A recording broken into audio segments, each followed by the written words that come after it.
Hello and welcome to another edition of For the Record. I'm Sean Murphy. My guest today is Jennifer Walker. She's Vice President of Communications and Advocacy for the Connecticut chapter of the Alzheimer's Association. It's her first time on the show. Welcome to the show. Thank you for having me. Is that the correct title to use for you? It is. Okay. Well, thank you for being here. Alzheimer's, the association, let's sort of give like a basic definition of Alzheimer's. What is it? Well, Alzheimer's is a disease of the brain, and it is not a form of old age. It's not something that happens as you get older. It actually is a degenerative disease of the brain. That's itself. A big misconception, isn't it? It is a big misconception that it is a old person's disease, and it is something that happens a normal part of aging, which it is not a normal part of aging. And it's not necessarily an older person's disease either. Why is it that we hear so much about older people getting it? Why is it in the forefront with them more so than with younger people? Well, because I think, previously the statistics had showed that it was a disease of people over the age of 65. More and more we're finding that this is a disease that is being diagnosed more often in people under the age of 65. We even have some people who come to our offices for support groups that are in their 40s with this disease. Wow. So, it's a wide range of ages, and it's no longer something that is looked upon as something that you get as part of aging. Here's, from a complete layperson's point of view, here's what my most recent take about Alzheimer's is. Number one, it is a lot more in the forefront in the news, more so than it's ever been, and that's a good thing because awareness is very important, right? Absolutely. And little tidbits of medical information and knowledge that we learn about it, there is progress being made in this, isn't there? There is, and I think, we've had some great exposure this year with the movie Still Alice, the documentary that Glenn Campbell did, and I think that's one of the things that we're starting to do is talk about Alzheimer's disease. It's something that for a long time has not been talked about. It's there's a stigma attached to it. There is a stigma attached to it, and when you look back in the 50s and 60s, we used to talk about cancer as the C word, right. And we didn't talk about cancer. You couldn't even say the word. You couldn't. Yeah. You couldn't, and now you do, and it's something that we're progressing with Alzheimer's disease to have that conversation and to talk about it, and to remove the stigma of it. So it's it's something that we're excited that it's starting to get the exposure that it's getting because that's what it needs. And I think as we look at, for us as an organization, research is key, and as you said, we're making progress in the amount of research being done to try to find some way to treat, cure, prevent this disease. The more we understand about the brain, the mind, even DNA, the more we understand about this disease and some ways to possibly treat it, maybe even cure it eventually? Yes, so there is a national plan put forth by the government that there is some type of treatment or cure by the year 2025. That's going to require research, and it's going to require research dollars. Yes. Exactly. All I had to do was do this. You did. Because whenever you set a deadline for something, you got to get on the... Yeah, so when you look at what Alzheimer's receives as for research dollars from the government for the purpose of research for the National Institutes of Health, we currently receive just under $600 million. When you look at diseases that have had success in their treatments and their progress, such as cancer, who gets about $6 billion a year, AIDS, HIV, heart are getting about $3 billion a year. We're at $600 million. Yeah. So we're looking to get the same type of successes that those diseases have had in the progress of research and the progress of treatment. And in order to do that, we need research dollars. So currently, we just went and asked the federal government to increase our NIH funding by $300 million to bring it up to almost $900 million. But it still is, we know that we probably need about $2 billion to make real progress in a treatment. And a lot of times, when people talk about treatment and research, preventative measures that can be taken maybe early on in life or just at any point in life, that's also important too. Right. So June is actually Alzheimer's and Brain Health Awareness Month. And so one of the things that we know is important is staying healthy. We know that things that are good for our heart are also good for our brain. It's a real domino effect. It is, and it's one of those things that, I'm not going to tell you anything new. You have to eat right, you have to exercise, reduce your stress, sleep. I mean, that's good for so many other things. Prevents, heart disease, diabetes, a million other things. Maybe not that many, but it's so cumulative for everything else. Absolutely, absolutely. So staying healthy, being healthy, and taking care of yourself, we know is important for so many things. Tell me about the Alzheimer's organization that you're a part of. Is it basically just advocacy, or is it so much more? It's so much more. Yeah. So there's a lot of things that we do. The Alzheimer's Association Connecticut chapter is we cover the whole state of Connecticut, and we have several offices. And so it's important that the Alzheimer's Association raise money for research. As a nonprofit, the Alzheimer's Association is the largest nonprofit funder of research. So behind the National Institute of Health and China, we are the third largest funder of research. So we do raise money for research because obviously treatment and cure is our goal. But we also know that those who are living with the disease need care and support. Those who are working in the field where people are living with dementia need education. So we do offer the enhancement of care, support, education throughout the state. We do advocacy as well. So not only do we do advocacy at the federal level, we do it at the state level here as well. So we're a busy organization that is doing everything that we can to help those that are living with the disease. And when you mention nonprofit, first of all, that means you're wearing a lot of hats, I presume. Now, vice president probably means a lot of things. Yep. And also, in tough economic times like the recession that we were just in, or really any time, it's difficult, I would imagine, to get funding. People seem to be good-hearted, but sometimes, the giving of donations or what they always seem to be willing to do it, but unfortunately, it's a little ways down on their list. And I have to say, we've done very well here in the state of Connecticut. People recognize the need that is there for not only the research dollars, but the care and support that we provide and the money that's required for us to do that, because it is free for the community. All of our support groups and our community's programs are free. So it does cost money to do that. And so people in Connecticut have been very generous. But of course, everybody's budgets are being cut. And we've all seen that, including, our state and our federal. How about corporate? Are they able to help out financially? Yeah, so we have several corporations and businesses that are fantastic sponsors of our organization, whether they sponsor our walk or some of the galas that we do. We have great support from those in the community as well.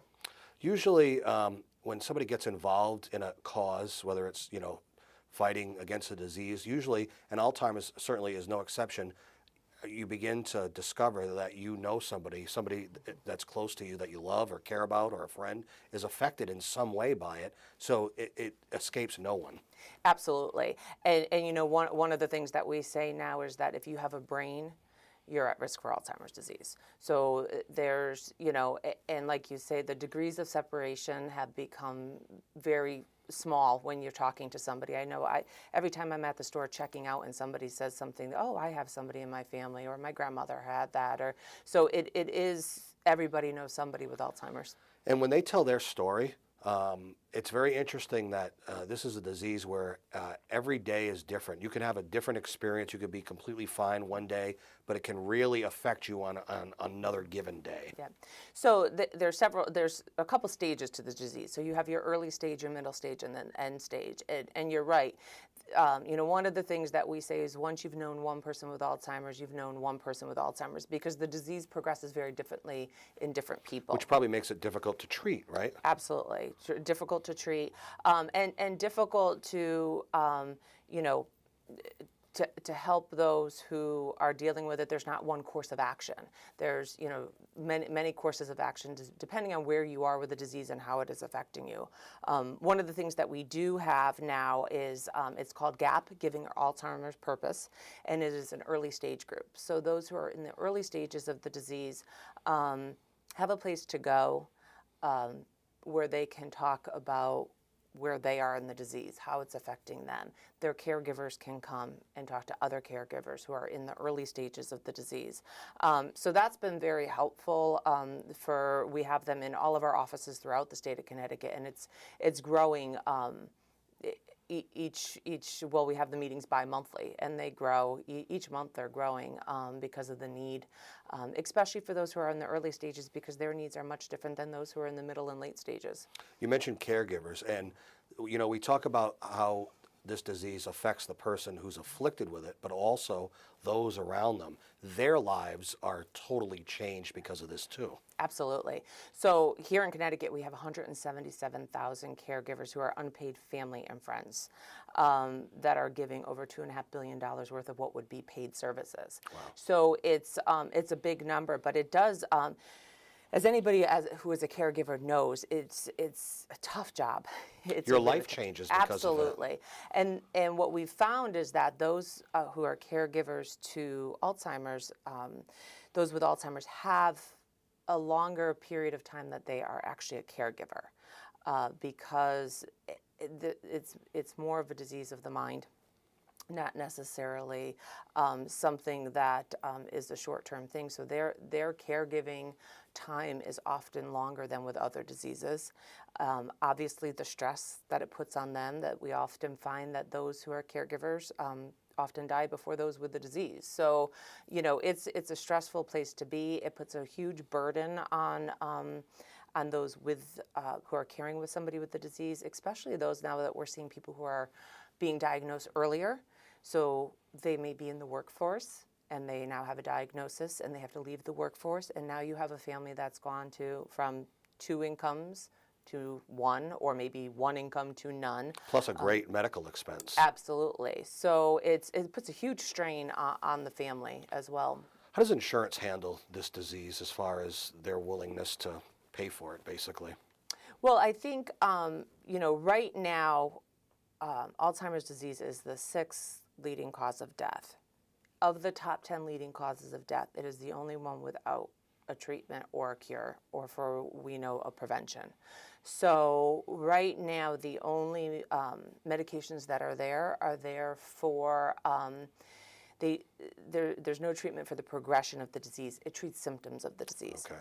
So you may have something for depression to help you with those types of symptoms. But as with anything, insurance can be difficult, and insurance is something that from person to person, again, is different in how they help people care for the disease. Maybe somebody watching the show today, maybe learned a little something here and maybe suspect that maybe somebody close to them has it. Maybe they suspect even that they have it. As we go to the break and you give out the website is a place for people to go and learn more and maybe reach out if they have questions. Yeah, so you go to the website. We also have a 24/7 helpline, which is staffed 24 hours a day, and you can call if you have concerns. That is 1-800-272-3900. The website is alz.org/Connecticut. Jennifer Walker is the Vice President of Communications and Advocacy for the Alzheimer's Association Connecticut chapter. We got a lot more to get to, so we'll take a short break and come back. I'm Sean Murphy. This is For the Record. Stay with us.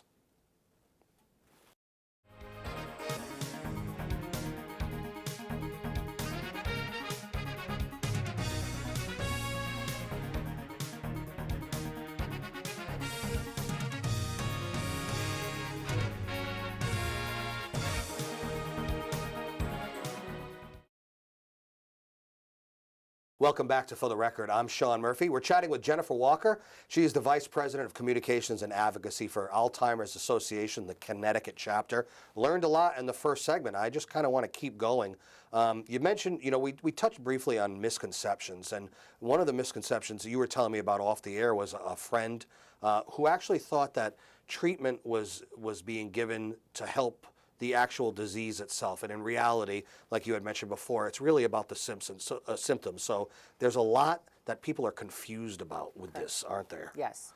So there's a lot of misconceptions out there. A lot of people do think that the drugs that are out there are treating the progression of the disease, and they are not. They're treating symptoms of the disease. So while that may help slow down where you are with the progression as far as the mental state. It's not stopping the disease from progressing itself.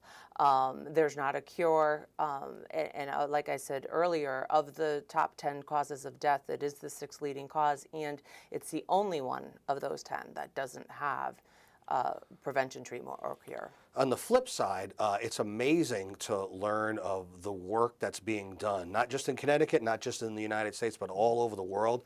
The China stuff that you had mentioned is fascinating to me, that they are doing that much work on this, and they're actually the number one for as far as research and They development. are a funder, a large a funder next to the NIH Is it because of their large population base they're probably experiencing this at least as much? Yeah, so when we look at this disease, it's an international disease. It's not just here in the United States. It is worldwide. The Alzheimer's Association does work internationally. We have over 300 studies that are going on internationally. We have several here in the United States and several even here in Connecticut that are going on. Different types of research that's happening, and so there's a collaborative effort amongst not only the Alzheimer's Association here in the United States, but all of the partners internationally, and they will come together in July in Washington, D.C. at our AAIC conference to share together what they have all found with their research and where their research seems to be leading them. So it is a collaborative effort internationally. More heads are better than one, absolutely, right? Absolutely. Somebody needs to find something, and we're going to work with everybody to do that. And now that there's a goal, there's a date set. Who knows? If you'll actually hit what your accomplished mission is, but the important thing is to be going in the right direction. Absolutely, absolutely. And when we set goals like that, it's we're looking at 2025 is only 10 years away. So it's an aggressive goal, but it's an aggressive disease that we have to find a treatment for. Tell me the difference, because I heard you mention use the word dementia earlier. What's the difference between dementia and Alzheimer's? So Alzheimer's is actually a form of dementia. Another misconception, there are several different types of dementia. Alzheimer's happens to be, the most popular, I guess you would say, of the dementias. And so when we as an organization speak of Alzheimer's, we're including the other dementias in there. We do support and research for other related dementias, not just Alzheimer's. So we are the Alzheimer's Association. We support all of the different types of dementia out there, but Alzheimer's is actually a form of dementia. And one of the other things that you do, because you are a nonprofit, is raise funds. Mm-hmm. And one way you do that is, and a lot of other organizations do this too, walks. Mm-hmm. It's sort of a way for public advocacy to get the word out and also generate interest and funds if possible too. And the Alzheimer's Association is no exception. You've got walks coming up. Yes. Now that it's finally not the ice age and it's nice weather, tell me about some of those coming up and what they're all about. So we have our largest event for the Alzheimer's Association is our Walk to End Alzheimer's. And here in Connecticut, we hold those in September, and I believe we have one in October. So they'll run throughout, we have 6 different walks throughout the state. So no matter where somebody lives, they have access to participate in a walk. And people can form walk teams. They can sign on as individuals. Companies can sponsor the walk, and so it's a great way for people and teams to get together and do some fundraising events. We have third-party fundraising events all throughout the state that have already started for walks. So those are always fun as well that teams put on. So that actually is our signature event, and that happens this fall in September. It's not as hot in the September, so it's cooled off. It's a better time to walk. Yeah, so depending. There's been some warm Septembers, but yeah, it definitely is a good time to walk. We also have our second signature event on June 21st called The Longest Day, and that is an event where people can choose an event that they choose to do all day long. So the longest day is the summer solstice, and it is the longest day on the calendar, and it represents the life of a caregiver and somebody living with Alzheimer's. So we have people who will have a softball tournament all day long. We have others that do a trouble tournament. A lot of times what people will do is a family will decide they're going to run the longest day, and they will actually choose something that their loved one with the disease loves. So it could be gardening. morning. We've had groups do CrossFit all day, golf, and so it's where families and friends actually come together and do their own event throughout the day. You know how tired you are after doing CrossFit all day? All day long, Yeah, yeah. I think they had a cookout in there. Get the energy back up. And the great thing is, even if you can't maybe like physically participate in the walk aspect of it, you can show up for moral support or maybe help out in some other way. Are you always looking for volunteers at these Always events? looking for volunteers. With 6 walks going on, there's a lot of work involved in the walk. So we're always looking for folks who are looking to volunteer and help either before or during the event. And then, of course, people who are unable to attend the events at all can certainly go online and donate as well. What kind of volunteers or what kind of skill sets do they need? Pretty much anything? Anything. They can fill up a cup of water or Yeah, something like anything. that? We have people that do registration. You can hand out T-shirts, put signs in the ground. We have all different types. Important question that I must ask, will you be traveling around to all the different events and the walks? Yes. And participating in them? Or do you have to be sort of an organizer? I will be at most of the walks throughout the state in September, and I will be organizing the media and communications during those times. These all rain or shine events? Absolutely, yes. Bring the baby stroller if you Yep, need to. strollers, dogs. Yeah, Excellent. everybody's welcome. All right, and of course, there's a full listing of all these events on the website, correct? Correct. What else is on the website for people to go and see? So we have a lot of different care and support aspects on the website. And so anybody can go to the website. You can see the different support that we give and the community events, but you could also go online and do online training on there. So we go out into the community and do different programs such as Know the 10 Signs, and you could actually go online and do it online as well. So if you can't attend a community event, you can go and learn a lot about the various aspects of our care and support online. And we have our advocacy is online, as well as research dollars are very important to find a disease. We need people to participate in trials. So we have Trial Match, which is also on our website, where you can go in and plug in your information and you can be connected to different trials in your area. They don't necessarily require you to travel and do physical. Sometimes it's a matter of taking surveys online. So the website has a vast amount of information about Alzheimer's, about our care services, about our support service, about our education services, and a lot of that you could do right online. There's also, we have Medic Alert and Safe Return. All of that is all online. You on social media too? We are on Facebook and Twitter. You have to be where the people are, and if that's where they are, that's who you are. And it's social media is good for networking because people share their observations, their concerns, and their experiences too. Yep. So let's take one more break and come right back. Jennifer Walker is the Vice President of Communications and Advocacy for the Alzheimer's Association Connecticut chapter. I'm Sean Murphy. This is For the Record. We'll be right back. And we are back one more time. Jennifer, is there anything else you want to say as we wrap up the show? I'm going to have to give out the website one more time since we talked about it so much. Yeah, so the website is alz.org/CT. And our 24/7 helpline is 1-800-272-3900. And you would encourage anyone to call if they suspect, whether it be themselves or someone close to them, just to, peace of mind, learn, do what you can, right? Yeah, the helpline is there if you have questions, if you have concerns, if you need referrals or any type of information. The helpline is always there. Or if you're, it's not just for crisis mode, but if you are in crisis and you need to contact somebody, call the helpline. We learned a lot today. Jennifer Walker, Vice President of Communications and Advocacy for the Alzheimer's Association Connecticut chapter. A pleasure having you on the show today. Thank you very much for having me. You can see this show and many others on our YouTube sites. Till next time, I'm Sean Murphy. This is For the Record. Take care.